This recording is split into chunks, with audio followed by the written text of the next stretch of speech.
The reality is when you tell your story, you add your voice to the voices of thousands of others, and then collectively you can start to have power. 停止歧视亚太裔 Stop AAPI Hate 是为了解决美国反亚裔和太平洋岛民仇恨事件不断上升而组建的联盟，由华人权益促进会、亚太政策与规划委员会和旧金山州大的亚裔美国人研究系在新冠疫情开始时所共同创立的。从2020年的3月份以来，在公共、私营和非营利组织之间开展工作，来确保亚太裔社区的安全。通过了数据和宣传，在全国范围内提高对种族主义和仇外心理所带来的伤害这一系列问题的认知，并且帮助更多人认识到这个结构性的种族主义的问题。3年时间过去了，这个联合组织有哪些具体成效？未来如何提供更多实际的解决方案和政策，来解决这个结构性的种族主义的根源？一般民众又该如何的发出自己的声音来保障权益？今晚的仇恨边缘为大家邀请到的是 Stop AAPI Hate 的执行顾问 Vincent Pan 来到我们节目当中，一块来欢迎他。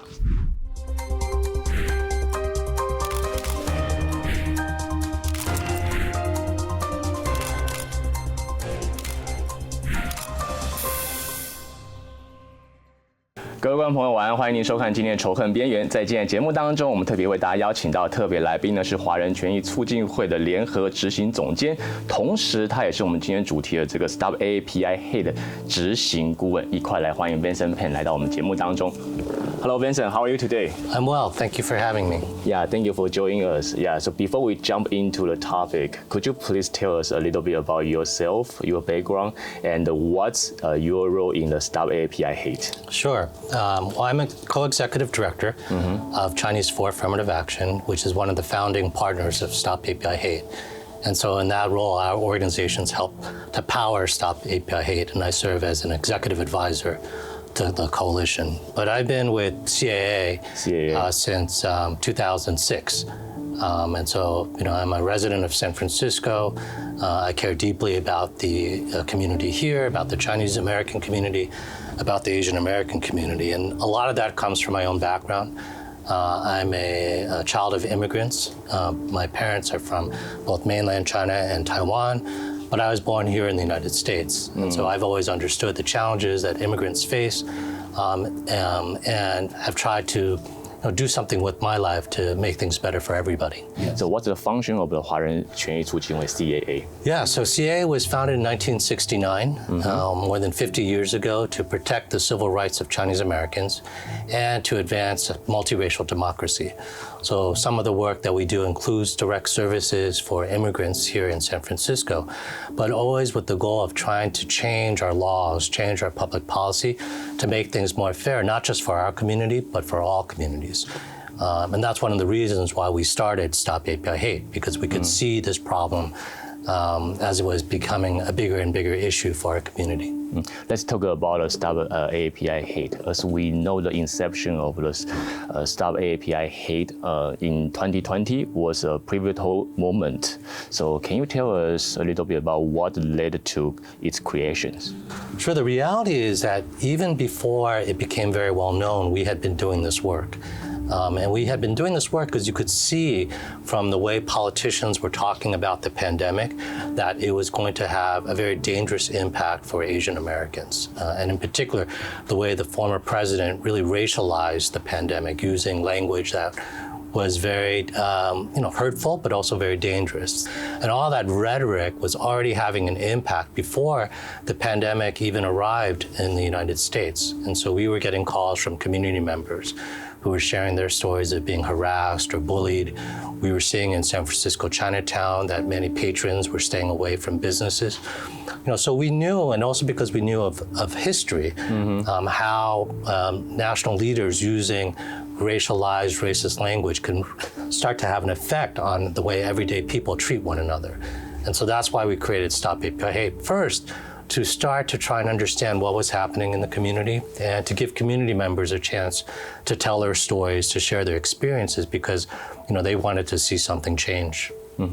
So as I know, the Stop AAPI Hate is belong to 3 another organizations. That's right. So how they work, how they operate this? Yeah, so CAA is one of the 3 partners, Yes. And then the other 2 partners are AAPI Equity Alliance, which is based in Southern California in Los Angeles, and then also the Asian American Studies Department at San Francisco State University.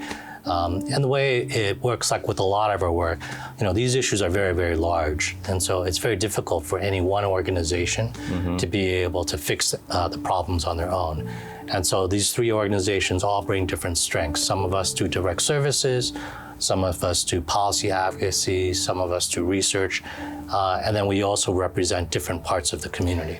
So Stop AAPI Hate is belong to like a nationwide or just California only? It's national now. National. Yeah. I believe the Stop AAPI Hate has collected a lot the information or data. So can you highlight the key findings? I'm happy to, and I think maybe the first thing to say is that we've received over 11,000 direct reports from community members who've experienced some type of hate or race-based mistreatment. But that's still just a drop in the bucket of what's really happening. So these are people who've taken the initiative to report to us and to tell us more of the details.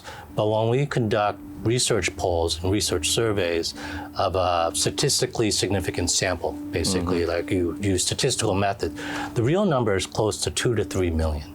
Right, 2 to 3 million. But it's our data set of the 11,000 plus that helps us to really understand exactly what is happening. And I think there's a couple key takeaways.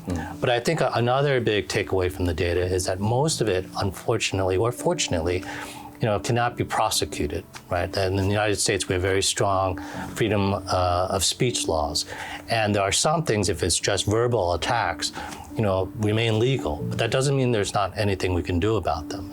So what do you think as our viewers, what can they learn from this information or data? Well, I think the first big takeaway is that it's important to speak out. Speak out.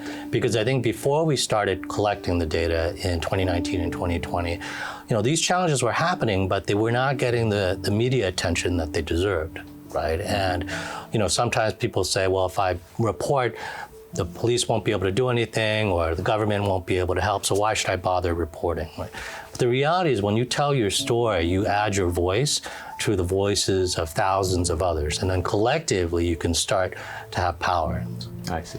So speak out is our main concept of this season. Yeah, thank you for sharing all information. 好，那我们这边先稍微休息一下，之后呢，广告过后还有更多更精彩节目带给大家。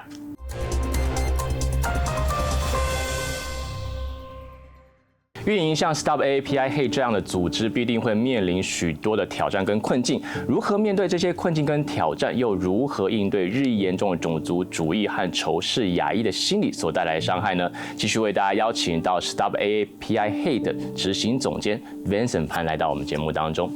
Hello, Vincent.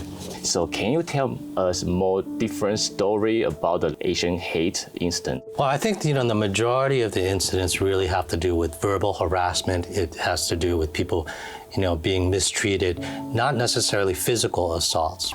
Many of the incidents happen in retail outlets, big stores, where it's not the employees mistreating the Asian American customer, but it's other customers.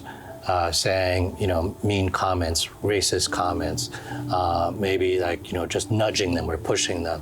And also in places like public transit, on the subways. I believe running the organization like a Stop AAPI Hate must be coming with a lot of challenge. Let's talk about challenge. What the most challenge to you? Well, I think the biggest challenge we face externally is most non-Asians still do not understand who Asian Americans are. So we have a long way to go because I think the way that the public narrative often portrays China in particular makes Chinese people seem inherently dangerous or not to be trusted, very alien or foreign. And so the challenge we have as a coalition, as a community, is to find ways to disrupt that narrative and to hold institutions accountable. But in terms of running the organization and the coalition, I think much of this happened very, very fast. And so I think all the challenges of trying to grow a national coalition that really serves a broader movement is very, very complicated because we're trying to harness the energy of millions of people who want something to be done. So as my understanding, so most instances or issues happen is on Chinese group, Chinese part community? Well, what's fascinating is that it's actually not just to people who are Chinese, but it happens to people who the attackers think are Chinese. And so, part of the challenge is that for many non-Asians, they think all Asians are the same, right? And so the language that they're using makes it clear this is tied, again, to the language from the pandemic and to the language of U.S.-China relations, even if the person who has been attacked is Korean or Japanese or Filipino, right? But I think that even more deep than that, we're caught in this question of like, well, can America really live up to its promise of being a multiracial democracy, right? And so, our challenge is caught up also in the challenge of other communities of color, right? And so part of this is that, many people are resisting the idea that, people of different racial backgrounds or ethnicities can get along.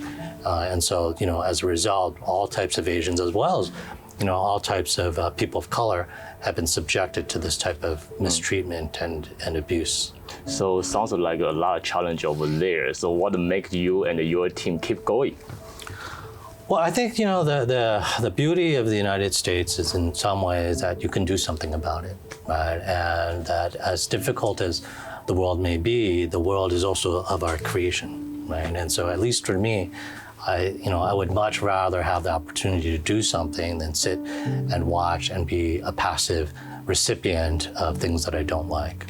Before the pandemic and after the pandemic, we call it post-pandemic. What's big different, do you think?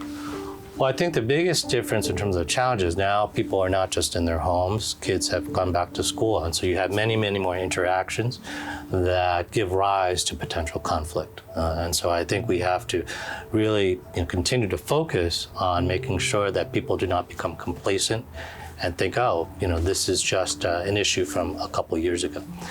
The other thing I think that's important to recognize, and I come from a very, very diverse part of the Chinese diaspora. I have loved ones in mainland China, in Taiwan, in Hong Kong.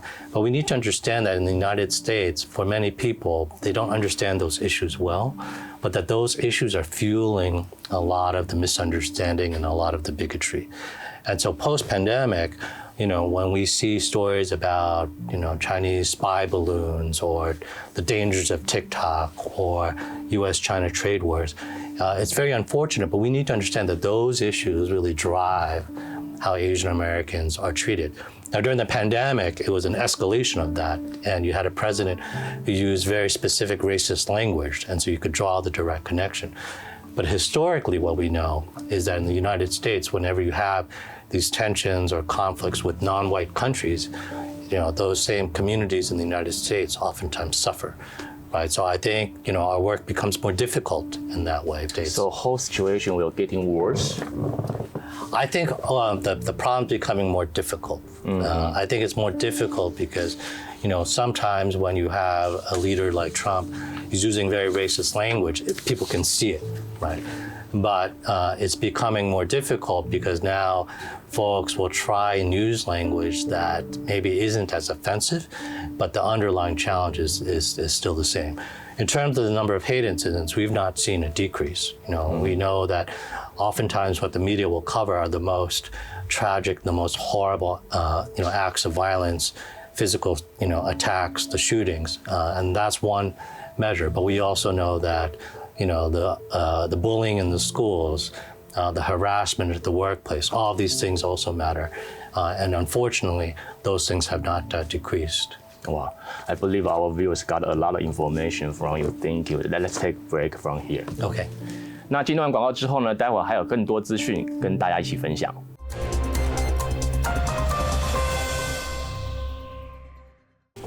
记录只是通往种族正义的第一步，在未来如何致力于提供实际的解决方案和政策建议，来帮助解决结构性种族主义的根源呢？接下来为大家邀請到的依舊是 Stop AAPI Hate 的執行顧問 Vincent Pan 來到我們節目當中，再一次歡迎他。Hello, Vincent. So with this platform, like the Stop AAPI, this platform, what's the message you would like to encourage people to speak out or stand against the issues?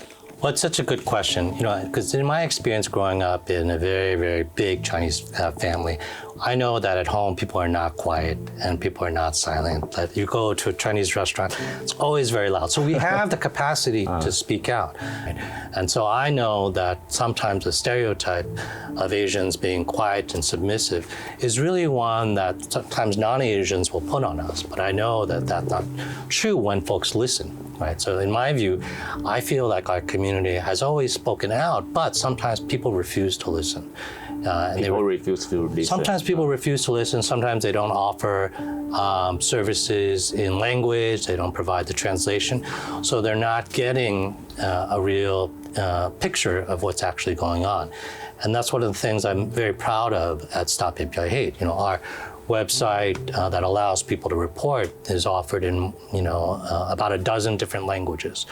And so I think when community members have the chance to be heard, they usually do want to share their experiences. And I think especially now, it's important to continue to do so. I think some folks may say, well, we've already been able to make this point, and that Stop AAPI Hate was able to get national attention. But the real stories of what's happening are still very, very important, because those stories offer the nuance, the texture to make sure we have solutions that are very tailored and targeted to be effective. So I think our reporting center, yes, it's still up and we collect information. It's very, very important, but it's more important, or equally important, I should say, for folks to report to the places that where these incidents have happened. Right, when they share with us, yes, it's very helpful, and we can understand exactly what's going on. But people shouldn't feel like there's nothing that can be done. Right? So when you get a report, what's the next? What's the process? Yeah, for us, it's very specific. So what we try and do is organize and check all the information that comes to us to verify it, and then to understand what the trends are. To really understand what exactly is happening, and then we publish research reports with specific recommendations. So for example, we know how damaging some of the rhetoric about the pandemic was, and so we were able to really push all of our elected officials to stop that type of racialized language. We also see that in the run-up to next year's presidential election, that increasingly a lot of the language around China is becoming very, very aggressive, and also very, that's using stereotypes and trying to scare people, not just about China, but it has the impact of scaring people about Asian Americans or about Chinese Americans. And so when we see that in our data, then we can really press the point and organize folks to, to not use that language, to not use our community just as a political opportunity to scapegoat our community, blame our community for issues that we have nothing to do with. So when the victims report, will you guys have looking for another help from outside, like psychologists, to help these victims? Or that's not the primary purpose, but oftentimes we're able, yes, to connect people to groups in their local community, right? But oftentimes what we say right when folks first come, if they need immediate help, like 24/7 help, our website is not designed to provide that, right? But we are able to connect people to other resources, hopefully in the communities where they live. So looking forward, so what are the plans for the Stop AAPI Hate for the future? Well, I think one of the things is it's very clear that we've been able to help spark or catalyze a movement. And I think that the way we make change in the long run is to try and get people aligned around what our shared values are, and then aligned around some shared demands. And so increasingly, we're coming and putting forward specific recommendations on policy recommendations that will make a difference. So here in California, we've been very successful with the support of elected officials like Assemblymember Phil Ting to invest over $160 million into the API community. We've been able to pass important laws that really compel our public transportation agencies to understand the experiences of their passengers and their riders. nationally, there's a lot of bills related to how Chinese experience life in America that we are starting to weigh in on. So, for example, many Chinese academics and scientists have been racially profiled as spies, and that's part of the work to understand that that's a form of anti-Asian hate. And as you may know, there are more than 20 states who've introduced some type of proposal that would ban Chinese immigrants and other immigrants from being able to purchase property, from being able to buy a home. And that's also fueled, again, by this type of anti-Asian hate. And so we're trying to organize the community to fight back against all these different things, while also promoting an understanding that we have to be in solidarity with others who have faced oppression, others who have faced discrimination. At the end of this segment, can you tell us the Stop AAPI Hate website if somebody need to do the report? Well, you just said it. It's very easy. It's www.stopaapihate.org. And that's and it's also trends on social media, and so we're very active on Twitter or X, on Instagram and Threads. And these days, if folks just Google Stop AAPI Hate, we should be the first one that comes up. 所以是非常简单的，可以上这个网站哦。Okay, thank you, Vincent, today. Thank you so much for having us. 停止歧视亚太裔 Stop AAPI Hate 正在建立一种包容的环境，以促进全美亚裔的公平和正义。联盟除了担任了反亚裔和反太平洋岛民仇恨事件的主要汇总平台，继续替我们发出声音之外，也通过了许多方式努力实现变革，像是在数以百计的亚太裔服务组织的协调之下，联盟已经为仇恨事件的受害者和幸存者提供了数百万的资金跟资源。相信在未来要做的事情还很多。同样的，再一次呼吁正在收看节目的你，如果也能尽一份心力，发出自己的声音，也许能成为这些组织无形的后盾，带给他们实质或者是精神上的力量。感谢您收看今晚的节目，我是海翔，下回节目再见。感谢大家对仇恨边缘的关注，记得扫描2维码就可以在天下卫视 YouTube 官方频道上面重温往期节目。